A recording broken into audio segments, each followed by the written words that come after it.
usted me está hablando como si estuviéramos en el banquillo de los acusados, así, ya estoy teniendo un poco de temor. No, definitivamente no va a ser los acusados, el procesado. Y estoy mirando al pastor Parker, que se va a descobrar todas las preguntas que usted le hizo. Cada uno de nosotros en algún momento va a pasar por la silla caliente o por la mesa roja. Vamos a llamarle así. Me alegra muchísimo saber que nuestros hermanos están conectados y están bien activos en las redes sociales y les agradecemos por eso. No se despegue, comparta este programa porque si hasta ahora ha sido bueno, seguirá siéndolo en gran manera. En gran Así manera, mismo es. gloria a Dios. Bueno, la parte que nos ha tocado a nosotros ahora es la parte del gran chasco. Hemos estado hablando de cómo Lucifer se rebeló en el cielo, de cómo Dios sintió tanta tristeza por lo que ocurrió en un ambiente tan perfecto, ¿verdad? Ahora, volviendo a la tierra, estos minutos que nos envuelven ahora, nosotros vamos a analizar un poquito el gran chasco, pero a la luz del santuario, del tabernáculo, de lo que nos conocemos nosotros como santuario. Y me gustaría comenzar diciéndoles que el santuario tenía 3 compartimentos, ¿verdad? Tenía el atrio, el lugar santo y el lugar santísimo. Pastor, pero antes de llegar a ese punto que nos empieza a describir, pues yo sé que a usted le gusta también la construcción un poco. El punto es el siguiente: ¿qué cosa es un santuario? Ok. El origen del santuario y en la mente de quién surgió. Ok. Éxodo capítulo 25, versículo 8, Dios le dijo a Moisés: harán un santuario para mí, habitaré en medio de ustedes. Un santuario o tabernáculo, tabernacular, era la palabra hebrea que Dios usó para decir: quiero estar cerca de ustedes. Eso ¿Ok? es. Quiero estar cerca de ustedes. Y Dios le dice a Moisés: o sea, yo quiero tabernacular con ustedes, quiero estar cerca con ustedes, y para esto van a construirme una casa de acuerdo al modelo que yo le voy a mostrar, porque te voy a mostrar un modelo sobre el cual tú te vas a guiar, ¿verdad? Todo esto es un estudio. Quiero ir un poquito rápido para caer dentro del estudio, porque si analizamos la propia construcción, Pastor Parker, cuando Dios eligió y dice, le dio conocimiento a Bezaleel, a los constructores, que eran personas, y a Oliab, que eran especialistas. Eso es maravilloso. Pero bueno, en el modelo que Dios le muestra, o sea, si Dios le está mostrando a Moisés un modelo, es porque hay un original. El original está en el cielo. En el modelo que Dios le muestra a Moisés, este tabernáculo o santuario tiene 3 compartimentos o 3 espacios, ¿verdad? El atrio, que es el patio; el Godesh, que es el lugar santo; y Godesh Kodashim, que es el lugar santísimo. Así se llaman las 2 palabras en hebreo. Ahora, ese santuario básicamente iba a ser la forma en que Dios iba a ilustrar la redención al ser humano, especialmente al pueblo de Israel. ¿De qué manera? Dios está ilustrando: un día yo me voy a encarnar, voy a hacerme hombre, voy a morir en la cruz. ¿Cómo se lo voy a mostrar? Le voy a dar un santuario, y cada día, si usted cometió un pecado, usted va a ofrecer va a hacer una ofrenda por el pecado. Esa ofrenda va a estar de acuerdo a su adquisición, a su nivel económico. Puede ser, si usted es una persona que tiene solvencia económica, debe ofrecer un ternero. Si no, si es una persona de clase media, debe ofrecer entonces un cordero. Si es una persona de clase baja, va a ofrecer una palomita. Y si es una persona muy, pero muy pobre, entonces tráigame al menos una ofrenda de harina más amasada. Ahora, Pero pastor, todo el mundo puede. a mí me llama la atención que cualquiera sea el estatus, todos tenían el derecho. El derecho y la posibilidad. Y el otro detalle que me llama la atención es que la ofrenda debía ser sin defecto. Exactamente. ¿Por qué razón? Porque la ofrenda estaba ilustrando al sacrificio del Hijo de Dios, que debía ser un sacrificio sin defecto. En otras palabras, la palomita no podía tener un ala caída, la ovejita no podía tener una patica quebrada, tenía que ser una ofrenda que era examinada por el sacerdote, de hecho. Y de hecho, el sacerdote también debía estar purificado para poder ministrar esa ofrenda. Voy a avanzar un poquito más rápido para llegar a Jesús, porque todo esto ilustraba lo que Jesús iba a hacer. Jesús ahora era la víctima y también el sacerdote. ¿Ok? Todo ilustraba a Jesús. Cuando llegamos a Jesús, nosotros vamos a notar lo siguiente: en Jesús se cumple todo el santuario, porque Él es la víctima, Él es el sacerdote. Y cuando Jesús va a inaugurar, aquí es donde yo quiero que usted me siga, cuando Jesús va a inaugurar su ministerio, Jesús lo hace en la tierra, ¿verdad? Y la Biblia nos deja entender que la tierra es el atrio, pastor, Del santuario del celestial. santuario celestial. Jesús va a inaugurar su ministerio en la tierra cuando Jesús viene. Y la tierra es el atrio, o sea, Jesús va a inaugurar su ministerio en la primera parte del santuario, que es el atrio, donde comenzaban las ofrendas, ¿verdad? Yes. ¿Estamos de acuerdo hasta allí? Hasta ahí. Y usted también allí en las redes sociales puede estar de acuerdo. Ahora, yo quiero que notemos lo siguiente. Aquí el punto, y preste suma atención porque usted puede incluso revisarlo luego o anotarlo allí en un folleto, en un papel. Cada vez, pastores, que Jesús va a inaugurar una fase nueva en su ministerio, hay una sucesión de eventos, una secuencia de eventos casi similares. Vamos a explicar cuáles son los eventos y después lo vamos a demostrar a lo largo de la Biblia. Número 1, cada vez que Jesús va a inaugurar un ministerio terrenal hay un anuncio de que va a ocurrir algo.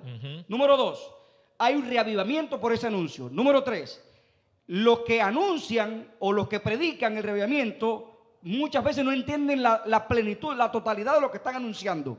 Número 4, siempre hay un chasco cuando los anunciantes ven que Jesús no cumple lo que ellos esperaban que él iba a cumplir. Número 5, la iglesia establecida de la época rechaza lo que Jesús está desempeñando. Y número 6, en cada una de esas etapas que Jesús desempeña su obra, el remanente luego comprende lo que Jesús quiso hacer. Pastor, y avanzando al tiempo del movimiento milerita. Permítame un momentico antes de llegar a milerita explicar, porque cuando Jesús vino, estas 6 cosas se cumplieron. Hubo un anuncio. ¿Quién lo anunció? Juan el Bautista. 2, hubo reavivamiento. Claro, la gente iba al río Jordán para ser bautizado. Incluso hasta los propios soldados romanos le preguntaban a Juan el Bautista qué debemos hacer para ser salvos. Juan el Bautista, él mismo no comprendió todo, porque incluso está preso y le manda a preguntar a Jesús, ¿eres tú o tenemos que esperar a otro?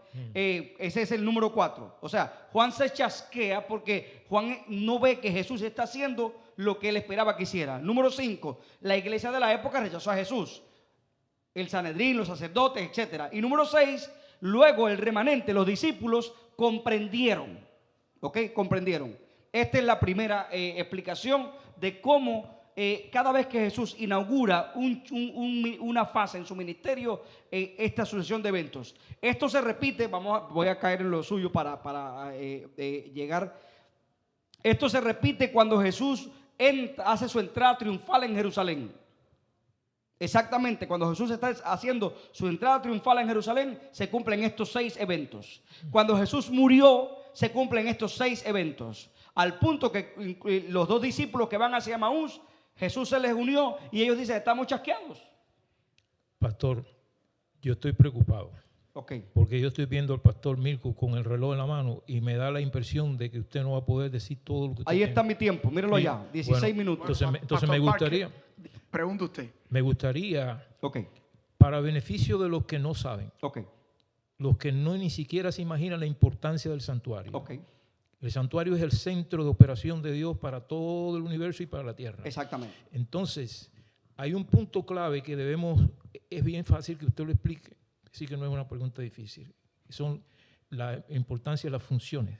Para llegar al chasco, hay que entender, para entender lo que pasó en el chasco, hay que entender la función del santuario, es decir, los eventos que se seguían uno tras otro, para que finalmente pudiera suceder lo que se estaba esperando en ese tiempo. Bueno, si podemos hacer esa introducción. La función del santuario, el santuario tenía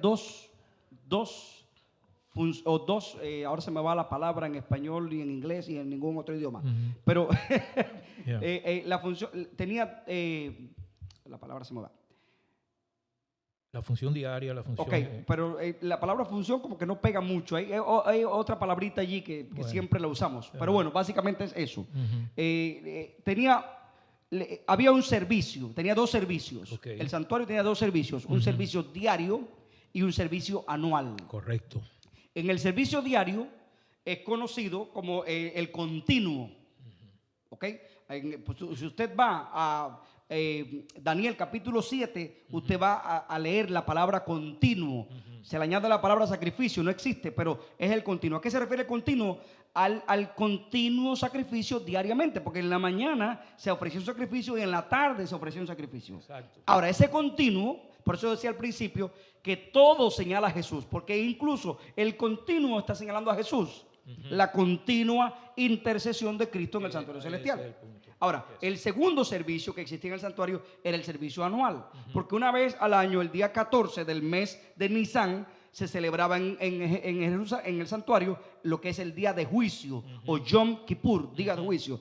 Y el día de juicio se celebraba de la siguiente manera: el sacerdote hacía una purificación personal de él y todos los demás sacerdotes. El pueblo entero debía hacer una purificación personal también. Y entonces se elegían 2 machos cabríos, ¿verdad? Sin defectos.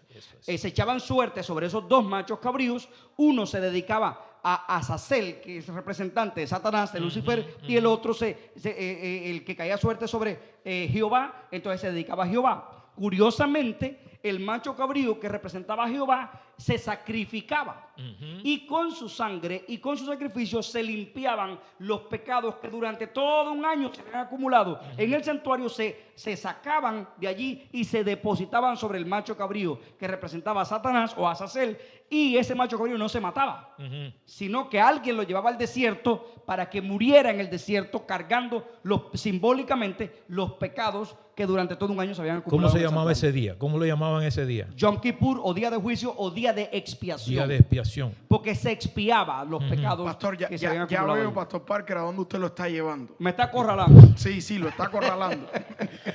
Pastor Joel, ¿usted quería decir algo? Bueno, básicamente, pastor, cuando hablamos como adventistas hoy día del chasco, ¿a qué nos estamos refiriendo? Ok. En esas 2 fases que usted estaba explicando básicamente. ¿Hacia dónde vamos? Cuando hablamos, y hay hermanos que son nuevos en la fe, que necesitan comprender entonces cómo es que se aplica eso a ese tiempo cuando se denomina el gran chasco. Ok. Ya notamos que cada vez que Jesús está inaugurando una obra en el santuario, hay una sucesión de eventos que se repiten a lo largo de toda la Biblia.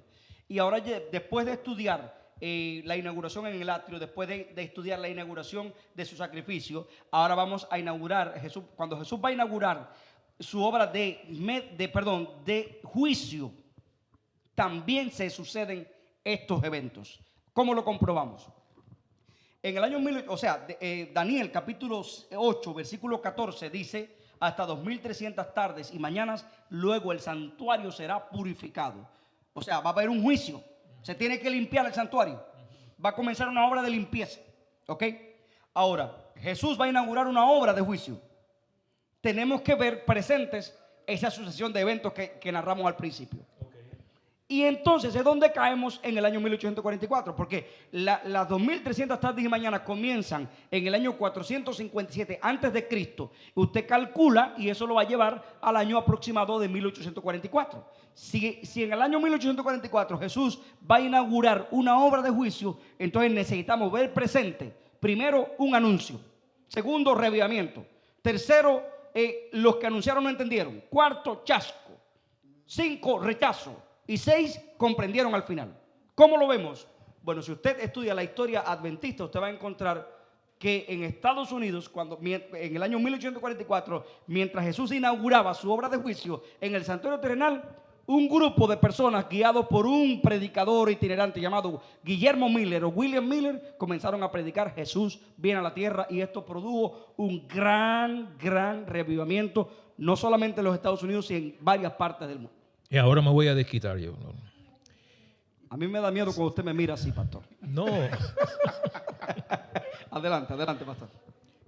¿Sabía Dios acerca del chasco? Por supuesto, estaba programado. ¿Y cómo no lo evitó? O sea, no estaba programado un chasco. Ajá. Estaba programada la proclamación que iba a ser como el sabor dulce de la miel descrita en Apocalipsis 10, y que en el vientre amargaría como la hiel.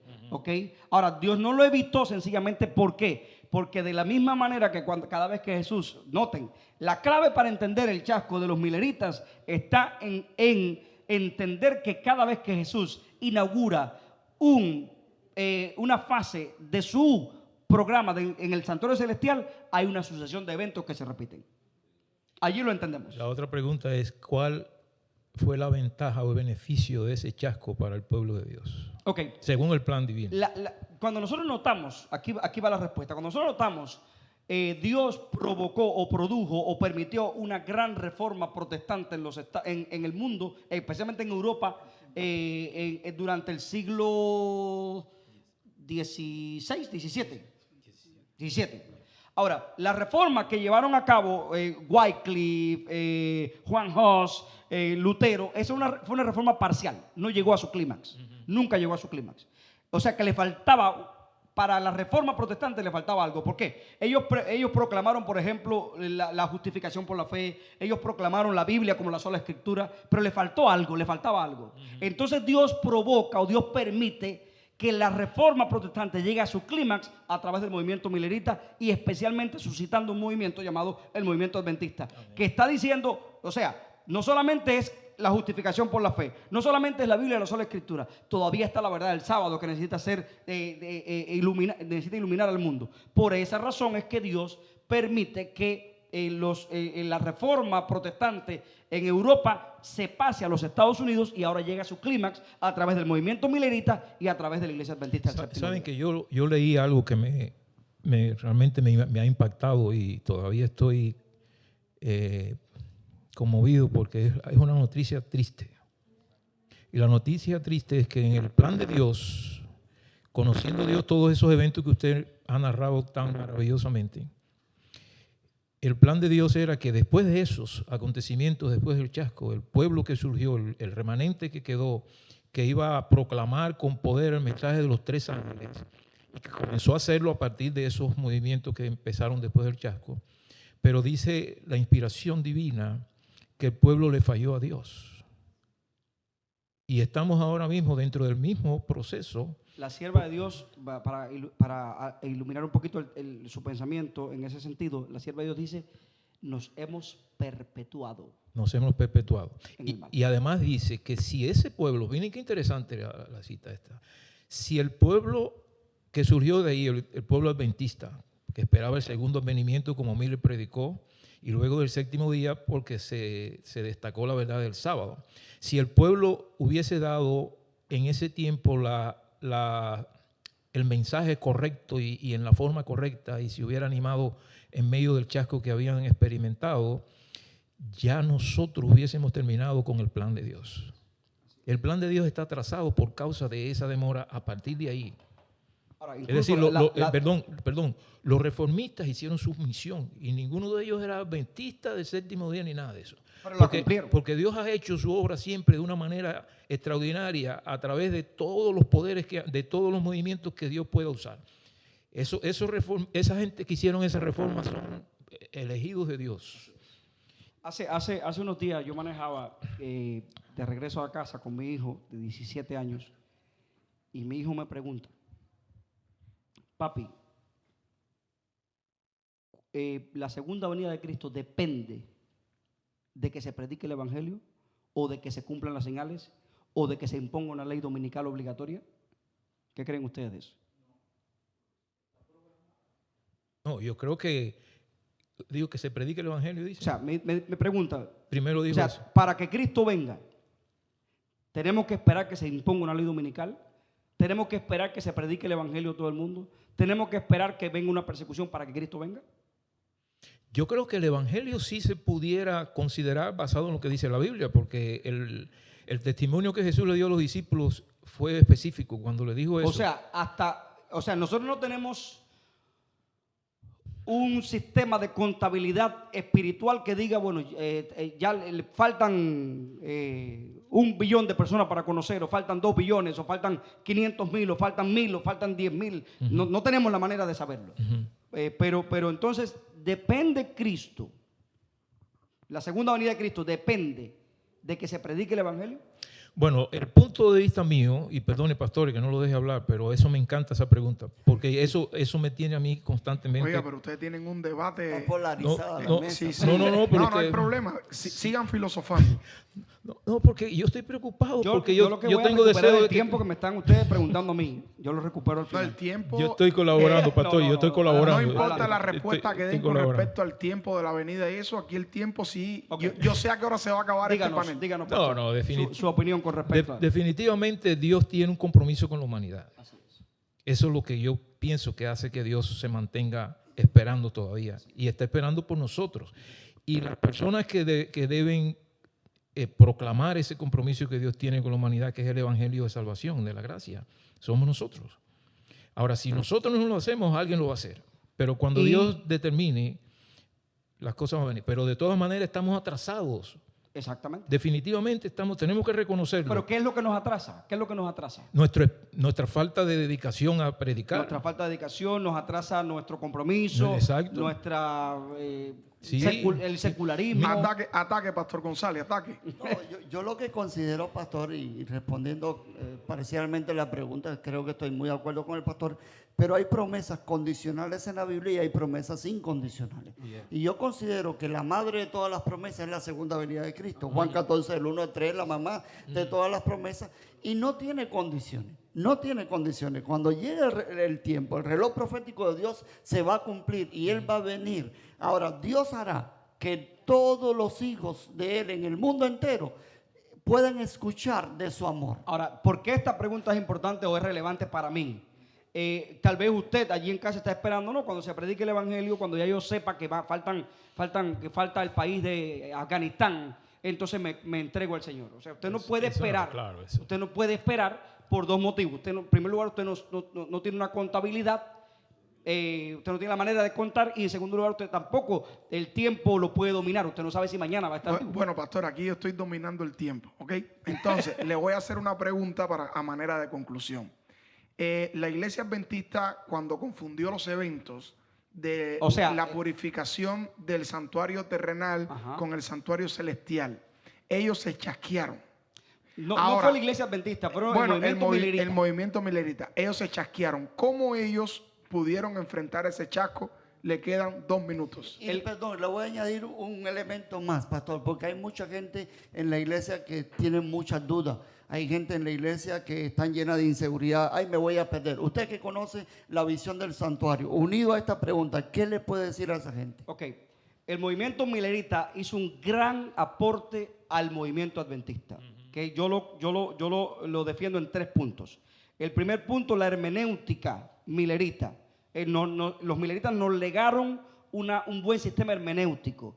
Segundo, nos legaron un método correcto de interpretación bíblica, el método historicista. Y en tercer lugar, el gran aporte de los mileritas para el adventismo fue regresar a la Biblia para encontrar respuestas en la Biblia. Y creo que ese fue la gran diferencia entre los mileritas que abandonaron la fe y los mileritas que luego fueron adventistas del séptimo día, fue sencillamente que regresaron a la Biblia. Y todos recordaremos la historia de Irán Edson desde el maizal, donde de hecho nosotros decimos que fue una visión. No fue una visión, dice: mi pensamiento se trasladó al santuario. Dios se lo puso en la cabeza. No fue que él miró nada, él no vio nada extraordinario, sino que su mente fue iluminada al santuario, y revisaron el santuario y descubrieron que todo estaba correcto menos el evento. Lo que Jesús estaba inaugurando era una fase de juicio en el santuario celestial que nosotros conocemos y enseñamos como juicio investigador, que es todo un tema que podemos estudiar.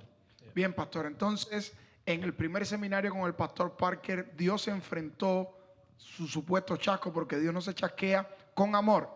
En este segundo seminario, la conclusión que yo me llevo después del acalorado debate entre usted y el pastor Parker y el aporte del pastor González, es que ellos enfrentaron el gran chasco el 22 de octubre de 1844, regresando a la palabra de Dios. Es decir, hoy día, si usted está chasqueado, ame a Dios, ame a su prójimo y vaya a la palabra de Dios. Así, pastor, palabras finales de cada uno de ustedes. Hermanos queridos, Jesucristo de que viene. Pastor. William Miller, después del chasco, dijo: el día es hoy. Amén. El día es hoy, el día es hoy. Hay un himno que creo que se va a interpretar en algún momento, que él lo compuso como parte de eso. Y la máxima, el eslogan que movió su vida después de todo este tiempo fue: no dejes que ninguno tome tu corona. Amén. Pastor Parker. Y yo lo que pienso es que no debemos dormir, porque el Hijo del Hombre ha de venir a la hora que no pensáis. Nos va a sorprender. Hay que estar preparados todo el tiempo. Bien, no se despegue de la pantalla. Lo mejor está reservado siempre para el final. Como dicen las promesas bíblicas, el pastor Ruber en unos minutos estará predicando. Vamos a disfrutar de buena música y quiera Dios que tú hoy salgas de acá reconfortado, entendiendo cómo enfrentar los chascos de la vida. Que Dios nos bendiga.